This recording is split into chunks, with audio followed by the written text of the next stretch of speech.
എന്നെ തിരഞ്ഞെടുപ്പാൻ, എന്നെ മാനിക്കുവാൻ എന്നിലെന്തു നീ കണ്ടേശുവേ. എന്നെ ആരാണ് നല്ല സ്നേഹിതൻ? മൃതപ്രായനായി കിടക്കുന്ന മനുഷ്യനെ കണ്ടിട്ടും കാണാതെ പോയവരോ?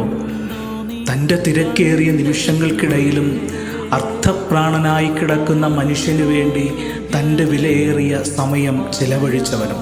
തിരക്കുകൾ ഏറിടുമ്പോഴും സ്നേഹത്തിൻ്റെ ആർദ്രമായ അംശം നഷ്ടപ്പെട്ടു പോകാതെ ജീവിതത്തിൻ്റെ കരുതലോടെ നിലകൊള്ളാൻ ദൈവം നമ്മെയും സഹായിക്കട്ടെ.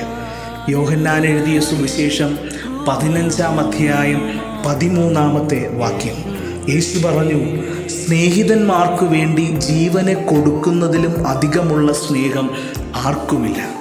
നമുക്ക് പ്രാർത്ഥിക്കാം. ജീവിതത്തിലൂടെ സ്നേഹത്തിൻ്റെ ഉന്നത ഭാവം ഞങ്ങൾക്ക് കാട്ടിത്തന്ന സ്വർഗീയ പിതാവേ, ജീവിതത്തിൻ്റെ യാത്രയിൽ അവിടുന്ന് ഞങ്ങളെ വിളിച്ച വിളിയും തിരഞ്ഞെടുപ്പും ഓർത്തുകൊണ്ട് ആർദ്രമായ സ്നേഹമുള്ളവരായി നിലകൊള്ളാൻ എന്നേക്കും അവിടുന്ന് ഞങ്ങളെ സഹായിക്കണമേ.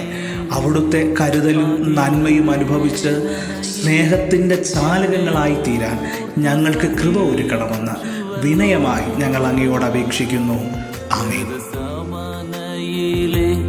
അതിവേദനയിൽ എന്നെയോർത്തു സഹിച്ചുവല്ലോ, അതിദാരുണമാ കാൽവരി മലയും എന്നെയോർത്തു സഹിച്ചുവല്ലോ.